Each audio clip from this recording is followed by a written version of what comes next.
Good morning and welcome to Travels with Monkey Boy. We are embarking on day two or part two of my stories on Spain and Portugal. Remember, this was 2005. Alex and Frankie were along. They were 15 and 13 at the time. I did the three best places we went to on this trip, the first part of this video and the second part today. Okay, Seville. I think Sevilla was wonderful and should probably been our number one place.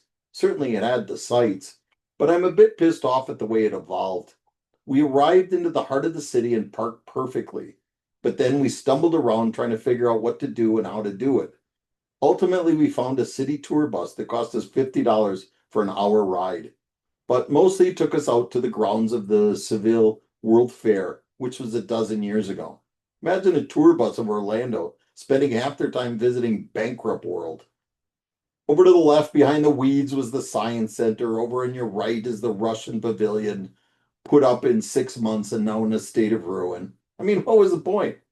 What we did learn from the $50 bus tour was that everything we wanted to see in Sevilla was within a 10-minute walk of where we happened to park our car. From there, the list was pretty impressive. Danielle found a Spanish art center that had all the local craft work. We went to the cathedral, which Alex said was the single most impressive thing he saw. It also had the tomb of Christopher Columbus. I'm a sucker for that kind of thing. We also sort of accidentally climbed the 35-story bell tower. I say accidentally because this being Spain, there were no signs in English, and we just saw a sign pointing someplace, so we followed it. After you get up about 10 stories, you think, well, the end's got to be coming soon. They kept having a sign in Spanish as we walked up. Turns out it roughly translates into long way to go yet, sucker. After the cathedral, we did the Alcazar, which I had mentioned before in Granada.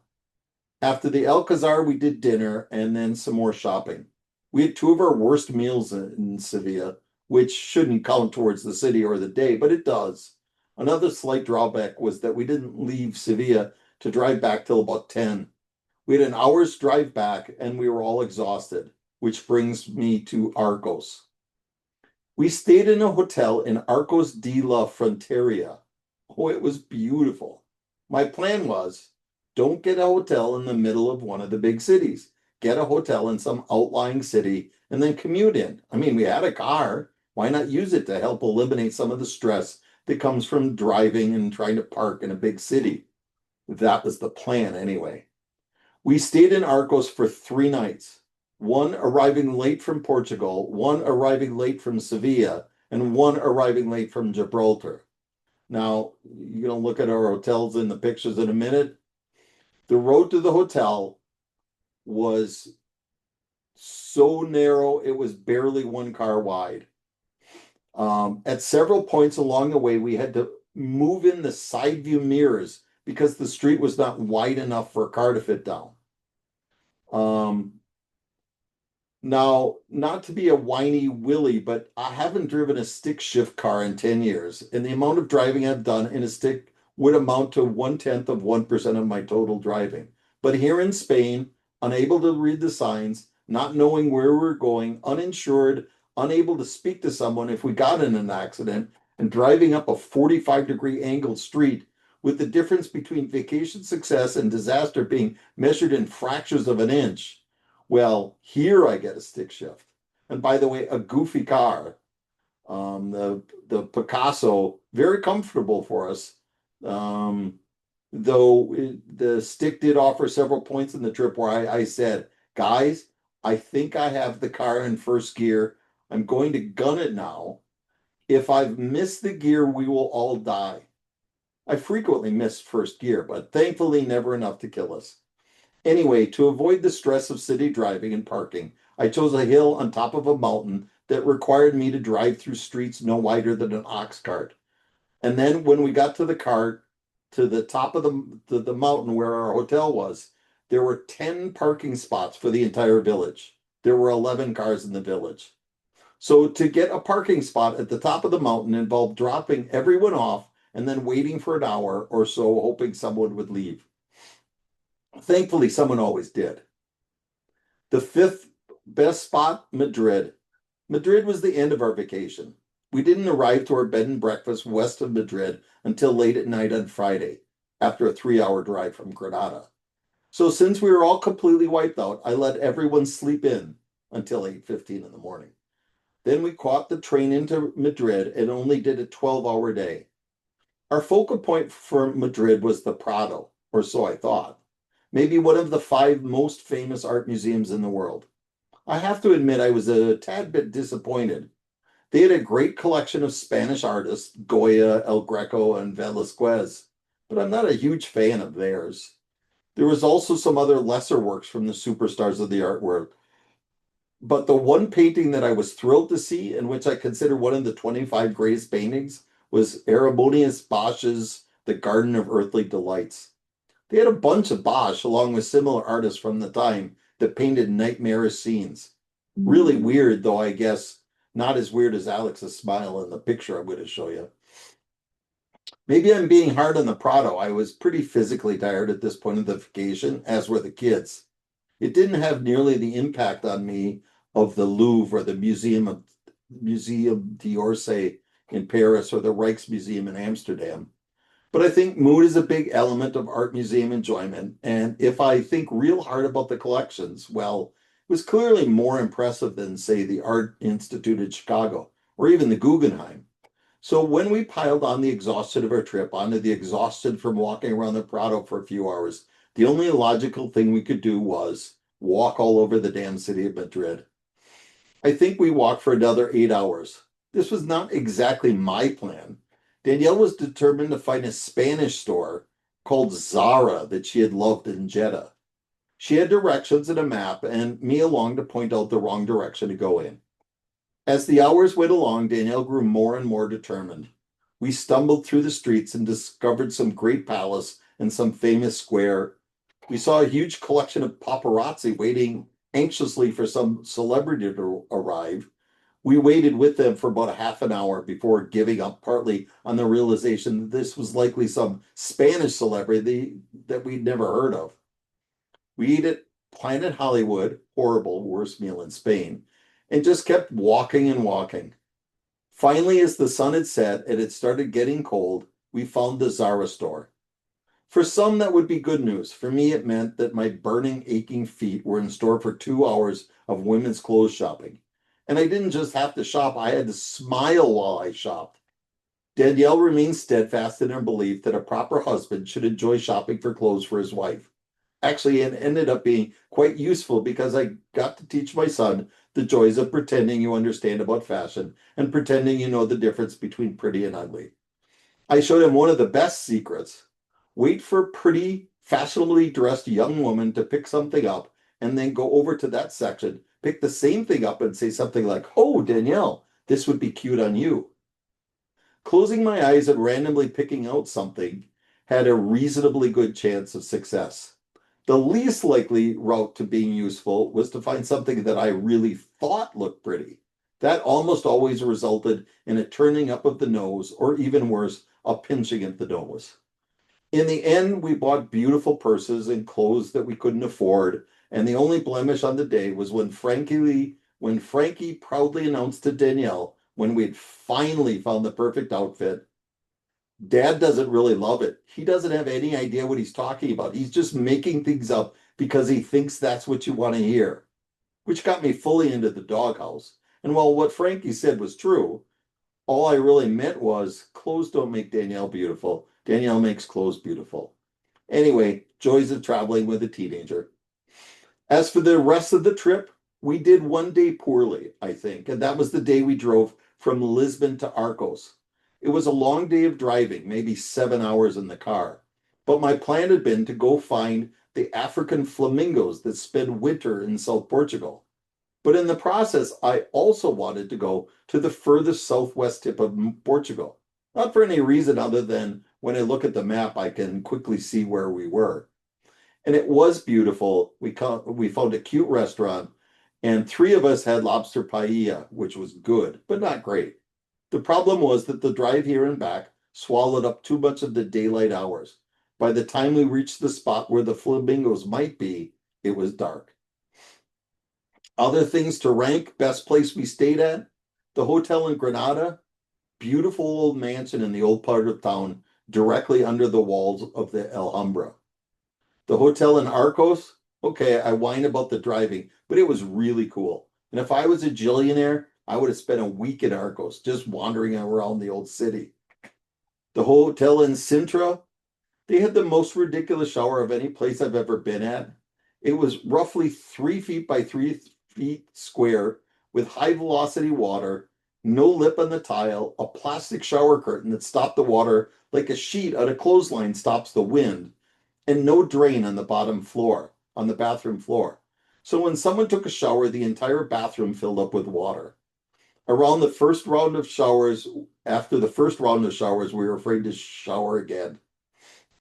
Finally, the bed and breakfast in Madrid, the people were so friendly. The man even drove us to the airport.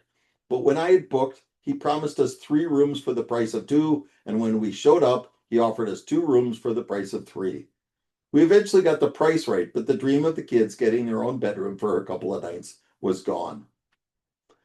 Things that we miss seeing: Spain, more than most countries, needs multiple visits. One for Madrid in the south, one for Barcelona in the north, one for the beaches in Valencia. There were things we missed seeing in the south, like the wildlife refuge with the migratory birds and the dolphin cruise at Gibraltar, but not sure I would have done anything much differently. And I'm certain, in retrospect, that if I had only one trip, I would rather do Portugal and the south of Spain than Barcelona and the north. Conclusion: it's a very cool part of the world to see. It's very different than most of the rest of Europe. Our weather was great, sunshine and 50s every day. We probably spent more money than I'd hoped, but then again, we were crushed by the weakness of the dollar in 2005. The same trip taken 18 months before would have cost us half, but that's a quibble. Surely 30 years from now, as I sit in my rocking chair, which I'm doing right now, I will remember the wind tussling our hair on the top of the Rock of Gibraltar, the monkeys trying to steal my shopping bag, the hypnotic passion of the flamenco dancers, Columbus's tomb, the peaceful gardens of the Alcazar, and even the lobster paella overlooking the cliffs at the end of the world. And I'll never remember the money I lost through foreign exchange. I feel poor in pocket, but rich in soul. Okay, so that's the story of our trip. Much shorter than most, but let me take you to the maps so you can see again precisely where we were.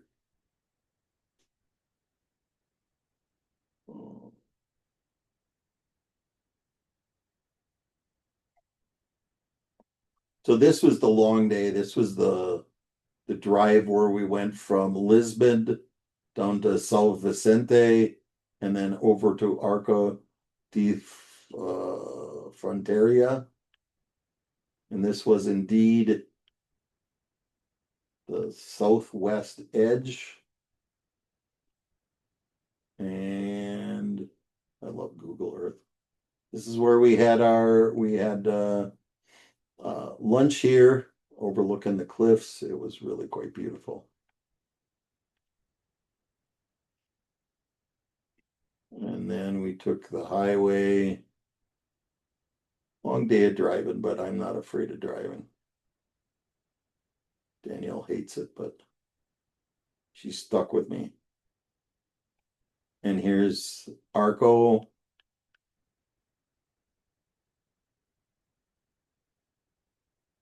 And here's the city, and you have to drive through the streets. I'll show you that in the pictures in a minute, which was quite beautiful.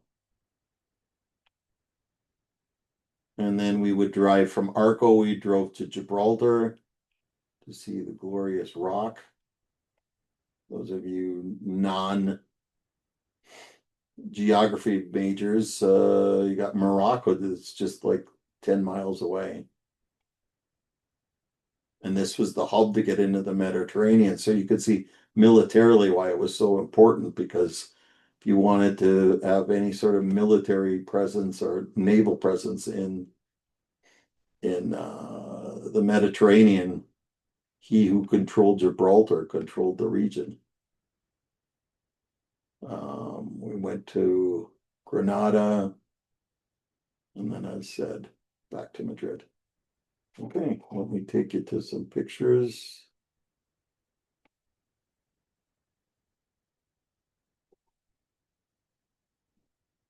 Here's the three of us enjoying the paella, lobster paella on the southwest tip of Portugal. There it is. It's very pretty, as most coastal things are. This is a picture from our hotel in Arco di Fronteria. There's the little window from the bathroom. Oh, there's a picture from the Rock of Gibraltar. Just love that.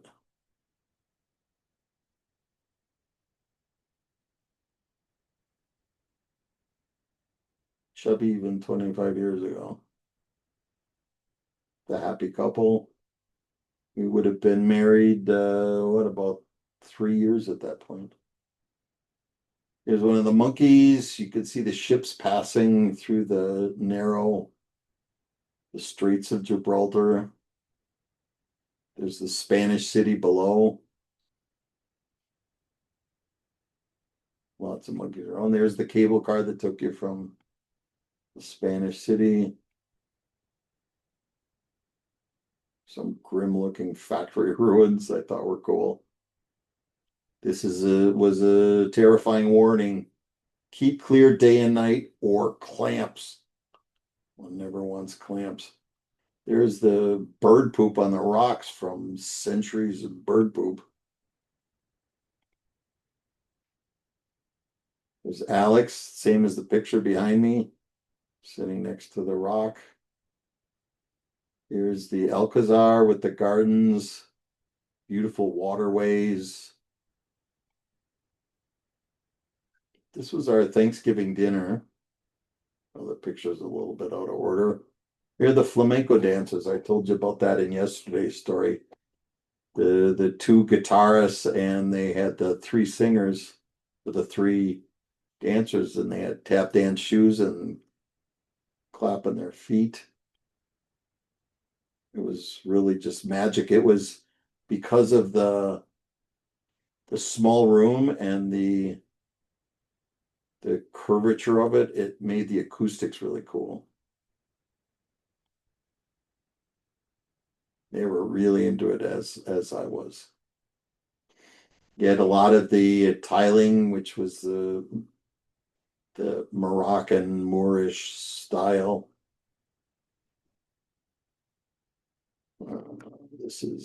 This must be Alcazar.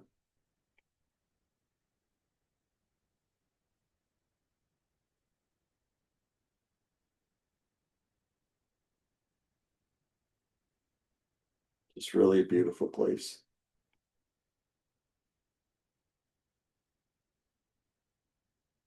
That's the tiling and the arches. You see many things like this in Saudi, but made 400 or 500 years later. Now we're at the cathedral. Oh no, we're still there. Alcazar with the beautiful reflecting pools and the gardens. Mostly at dead plants, but there were a few. There's my beautiful wife and the gardens. Okay, well, that's all I got for today. Thanks for coming along. More later.